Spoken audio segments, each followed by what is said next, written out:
Il écume les théâtres et les salles de spectacle à la recherche des dernières pépites culturelles. Voici, comme chaque lundi, la chronique culture de Youssef Bouchiki.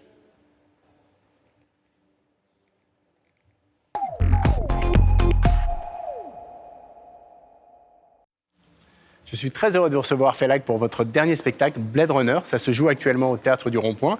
Il va partir en tournée, il faut le dire. Alors j'ai envie de commencer quand même par ce titre, Blade Runner. J'ai vu le spectacle et j'ai vu, mais il n'y a aucun rapport avec le film de Ridley Scott. Absolument aucun. On peut dire que Blade Runner, c'est un peu le coureur du bled. Oui. Celui qui fuit le bled, mais le bled lui court derrière, puis après il revient vers le bled, etc. Donc c'est cet aller-retour comme ça entre la France et l'Algérie, entre les deux cultures, les deux histoires.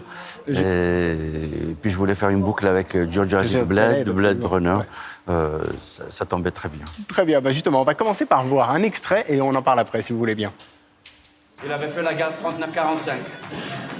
Pas du côté de la Wehrmacht, hein, du côté français. C'est-à-dire que mon père était un colonisé qui s'était battu aux côtés de son colonisateur pour l'aider à se décoloniser.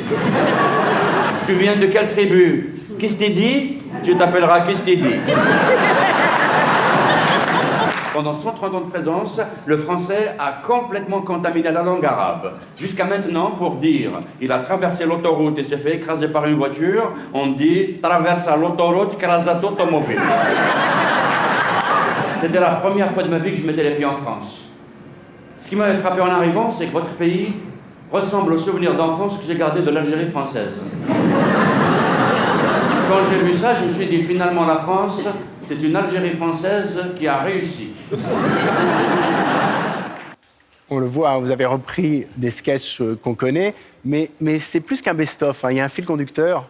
Il y a un fil conducteur et puis c'est plus un voyage très libre avec des arborescences autour de l'histoire d'une vie depuis l'âge de 5 ans, pendant la guerre d'Algérie, jusqu'à mon arrivée en France, jusqu'à l'arrivée du personnage, parce que c'est de l'écriture théâtrale. Donc il y a une partie qui est moi, mais il y a la plus grosse partie est une écriture théâtrale, bien sûr. Oui, ça reste un personnage, même si parfois on doute quand même, il y a du vécu. Hein. Alors justement, vous disiez, il y a une chronologie, ça commence, vous êtes dans les montagnes de Kabylie, vous êtes un enfant, ensuite ado, ensuite un jeune homme, ensuite un homme, comme on a vu le dernier extrait là, qu'on a vu, un homme de 50 ans qui arrive en France.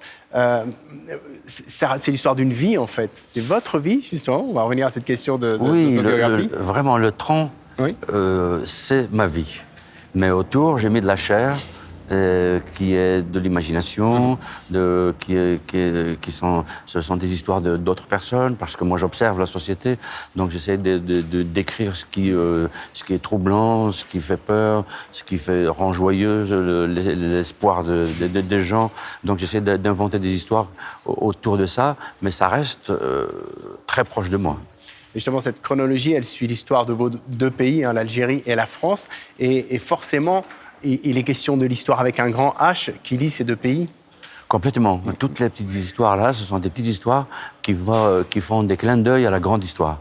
Et c'est destiné justement à faire rire ou émouvoir les deux publics qui sont assis ensemble dans la salle et qui regardent une histoire qui se croise, mais qui les concerne tous les deux. Oui, il y a aussi une volonté quand même de faire réfléchir avec cette histoire et les drames qu'elle a engendrés.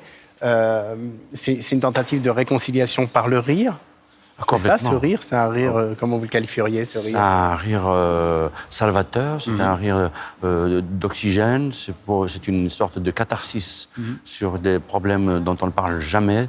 Ce sont des petits secrets, des petits tiroirs que j'ouvre pour dire des choses qui ne se disent pas, dont on ne parle pas, et qui font du bien, parce que les deux, hein, du côté français, du côté algérien, on les retient, on est mal, et du coup, ça libère. Absolument, mais ça doit vous réjouir. Moi, quand je suis venu voir le spectacle la semaine dernière, il y a des Français, il y a des Algériens, il y a des Franco-Algériens, enfin, voilà, et tous ces gens-là rient en même temps des mêmes choses. Qu'est-ce que ça vous fait quand vous vivez ça? C'est du bonheur, parce que les gens ils sortent heureux. C'est comme si ils avaient réglé des comptes émotionnels. C'est des comptes intellectuels, des comptes, comment dire, de souvenirs.